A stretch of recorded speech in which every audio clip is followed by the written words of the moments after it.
গানের সঙ্গে বিভিন্ন ধরনের ইনস্ট্রুমেন্ট বাজানো হয় এবং তার মধ্যে এমন একটা ইনস্ট্রুমেন্ট নিয়ে আজকে আপনাদের সঙ্গে কথা বলবো সেই ইনস্ট্রুমেন্টটা তার নামকরণ কেন এরকম সেটা নিয়েও বলবো।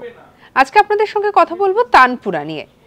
এই গানের সঙ্গে যেমন হারমোনিয়াম, তবলা, গিটার এছাড়াও সেতার এরকম বিভিন্ন বাদ্যযন্ত্র ব্যবহার করা হয়, তেমনই বহুল ব্যবহৃত হচ্ছে এই তানপুরা। আবার এই তানপুরা কিন্তু শুধুমাত্র বর্তমানে নয়, অনেক আগে থেকে এবং বিভিন্ন সময় প্রাচীনকালের বিভিন্ন ক্ষেত্রেও আমরা তানপুরার ব্যবহার দেখে এসেছি। কিন্তু কখনো কি মনে হয়েছে যে তানপুরা নামটার অর্থটা কি?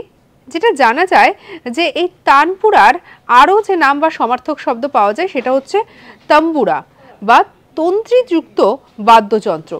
এবারে তানপুরা যখন আমরা চোখের সামনে দেখেছি, হয়তো আমরা এটাও খেয়াল করেছি যে তানপুরাতে অনেকগুলো তার থাকে এবং সেই তারগুলোতেই আঙুলের ছোঁয়া দিয়ে দিয়ে বিভিন্ন ধরনের শব্দ উৎপন্ন করা হয় এবং সেখান থেকে একটা খুব সুন্দর আওয়াজ বেরোয়।